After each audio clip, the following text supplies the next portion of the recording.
Mike James, right? What about him? You're The his curious best friend. case, the curious case of Mike James. What happened to him? So Just got here's into the final. What happened? Where did the vibes go? Talk us through the context, what really happened. Not what was written in the official statement, okay. So he was suspended. For you what? know, for violating internal rules and What does that disciplinary reasons. Okay. We had to rely on L'Equipe's report, and they reported that's what they that do in Mike BasketNews? James got in a fight in a nightclub few days after the Final Four. So there was a fight. Probably the police got involved. I don't remember if it was written on L'Equipe or another French media outlet, but it was mentioned that both guys who were involved in the fight, including Mike James, they were drunk and things happened. And then club, took those disciplinary sanctions, and they put him out of the French league games, but also they isolated him from the practices. So complete suspension of Mike James. Then it turns out this is only, let's say, reported one side of the story.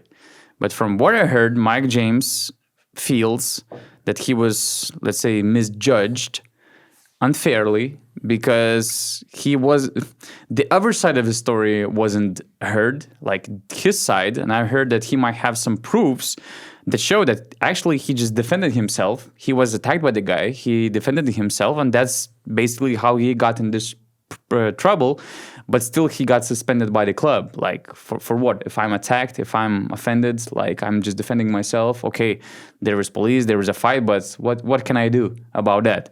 And I heard that it didn't go well inside the club, and there's a big, it's really big chance that he might try to get out of his contract, like using some legal ways, because even ELPA is involved, and the situation is really serious. I mean, any other day the situation is changing dramatically, and like he's on the verge of leaving Monaco. So that's And he just extended this contract last offseason, right? Yeah, his original contract runs through 2027. He was just one win away with Monaco to win the EuroLeague and cementing his legacy with his first EuroLeague title. You could not seen it coming. This was definitely a shocker to me. But hey, it's with Mike, you never know, I guess. There's always interesting moves that surround him and interesting And now teams are checking him. And as soon as, if he gets out of Monaco, he's like becoming the probably hottest free agent in the market. Okay, there is Vasilija Micic. But he is not a EuroLeague player. Yeah. At the moment. And I don't know, like if you would have to choose which one you're actually signing for your team, Vasa or Mike James? I wanted to go through options, like the best options for Mike James. We will find a new team for Mike James, that's for sure. But like, who am I signing? Like Mike or Vasa Micic? For how many years? Let's say 2 years. 2 years? Good question. Same amount of money? Probably. Like Mike's contract is $3 million. Let's say he carries over the same contract, and Micic wants even more. I'm going with Mike. I'm going with Mike then. It's more like proven. Like you've seen Mike James play basketball on the highest EuroLeague level in the EuroLeague final just a few weeks ago. Right now, yeah, basically. Vasilija Micic, you've seen play in the EuroLeague, 2 years ago? You've seen him play in the NBA a limited role with limited minutes, and you shouldn't really count on that. And you've seen him in the Olympics where he looked out of his what we are used to seeing. Yeah. So Vasilija Micic will come? Will it take 1 year for him to get back? Will he ever get back to the prime Vasilija Micic? Those are the questions that are making me lean towards signing Mike James, even though he's 3 years older and he's going to be 36 after that contract expires, even though there's probably more like personality questions. You know, with Vasa Micic, you don't have... he's a good guy that will not cause you a lot of trouble with his big ego. with Mike, you can expect something if chemistry is not there. If how many coaches had problems with Mike James? Pretty much every single one, and this is just a fact. And I just feel like not to sound like a Mike James hater, but anyways, those things about basketball related things are still making me think Mike James over Vasa Micic to sign for the 2 years. I agree. Just because of the shape that Vasa is in. Yeah. I don't think we are not going to see Micic reaching much higher level than like we saw last summer. Like he is going to get into shape, I think. It's just a matter of time. But yeah, if it's just a 2-year deal, then I think Mike can have 2 more great years in the EuroLeague easily. Where we saw that this season. So where you would see him having those 2 great years in the EuroLeague if it's not Monaco? Didn't you make a BN exclusive on this topic? And you, Yeah, but like very short one, potential destinations, but That's really, like one really of those quick was one. like I will just- Olympiacos, no? And The first one, not only one of those, I but wanted the to first ask you one. how and why, because I don't understand this destination. Why you don't understand this Because destination? you got Keenan Evans, who is projected to be the starting point He guard. didn't play the entire season. Doesn't matter. It He's matters. It really matters. So what, are you gonna play Keenan Evans off the bench? And Probably. keep It's a long the same season. problems of Olympiacos that they had of having too many talented guys sitting on the bench. It's a long It's like- season, and I can play Keenan Evans in both guard positions. I don't see a Yeah, big but you problem still with that. have Evan Fournier there. And Keenan Evans could have a lot of injuries next year as well. Just You're not because sure what kind of Keenan Evans Yeah. you're getting. You can't count on Keenan as a starting point guard for next season. You can, but No, it's risky. It's too you risky. You shouldn't do that. As a team, you shouldn't do that. I don't know. I don't see enough space for him there with the.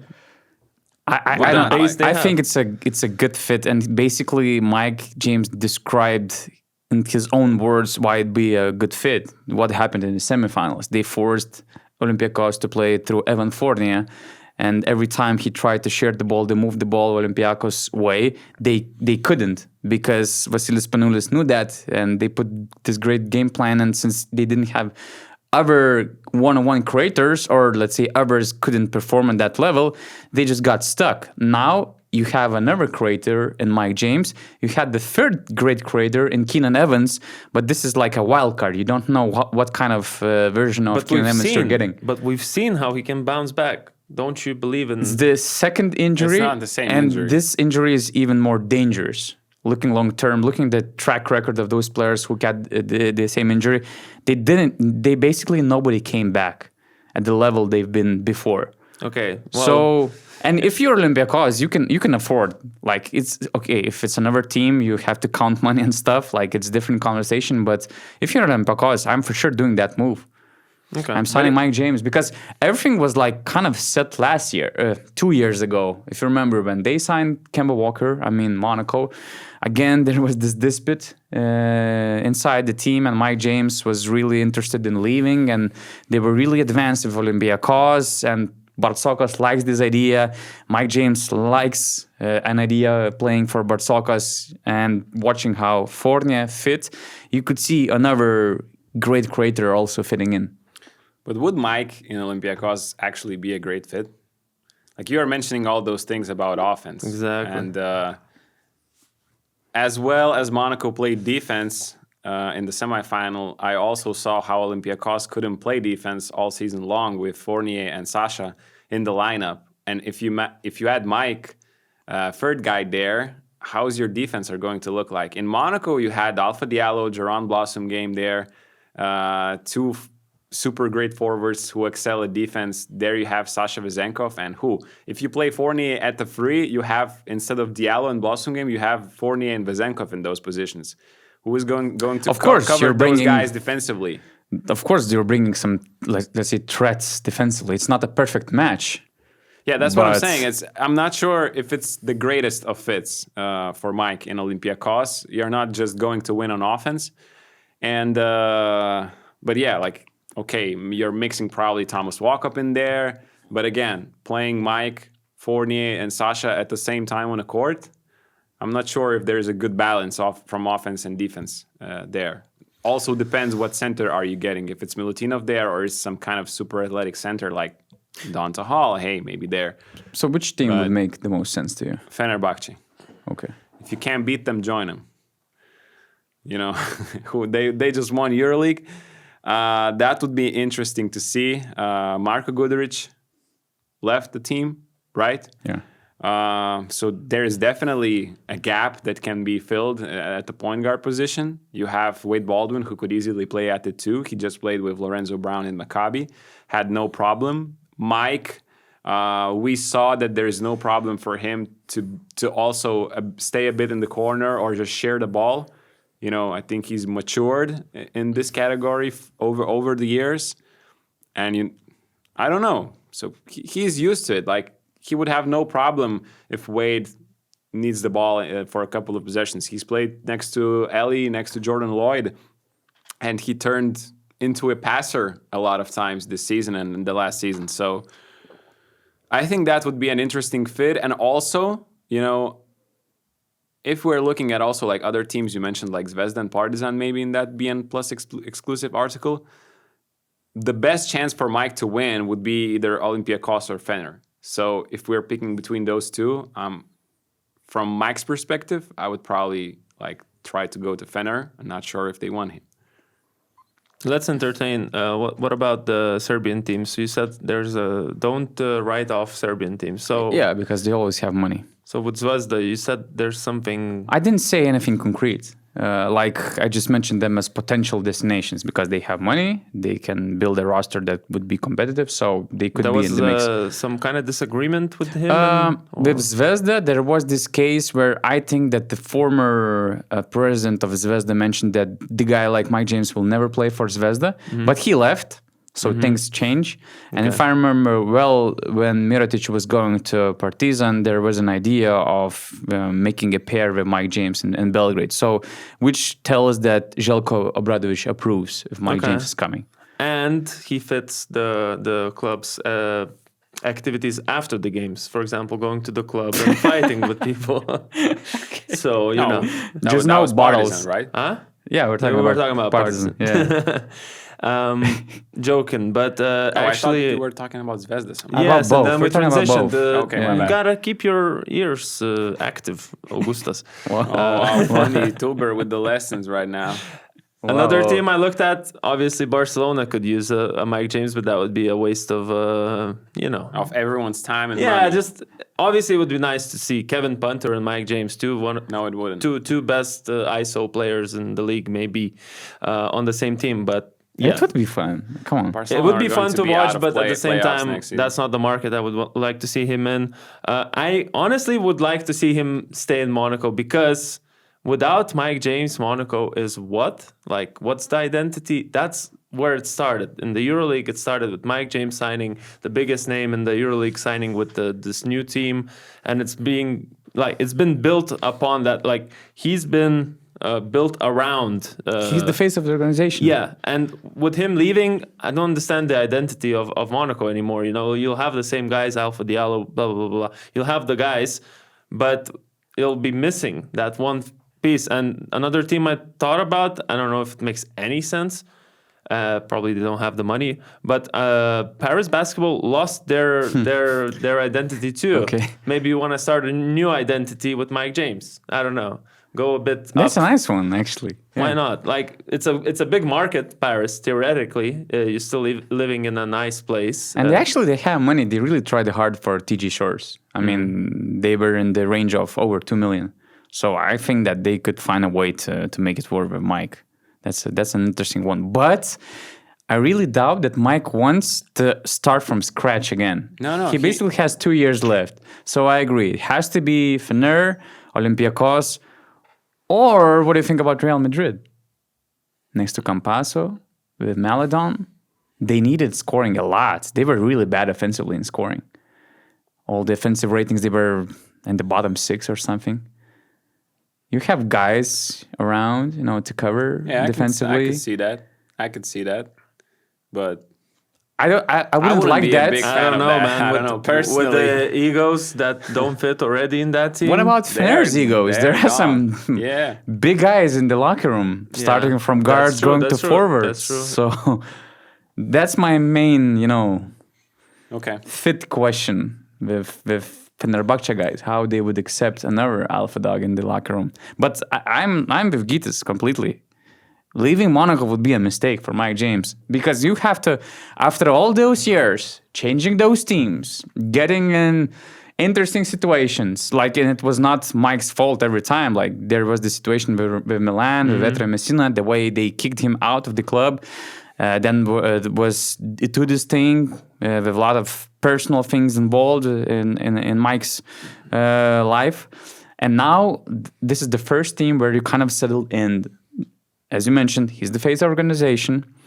They love you here. Okay, they suspend you from time to time, but they still love you here. It's not like, okay, we're How suspending... casually you say that, bro. We're suspending Mike James, but you never felt like Monaco was about, okay, let's cut him out. No, it wasn't. It was like out of the consideration. So, and you've built the team. You were one win away from winning the title. You have the coach who adores you. I mean, we had those questions. Would he be a good fit for Olympiacos, Fener, any other team? Like, there are no questions about the fit in Monaco. You're the guy. You're going to play a lot. Spanulis loves you.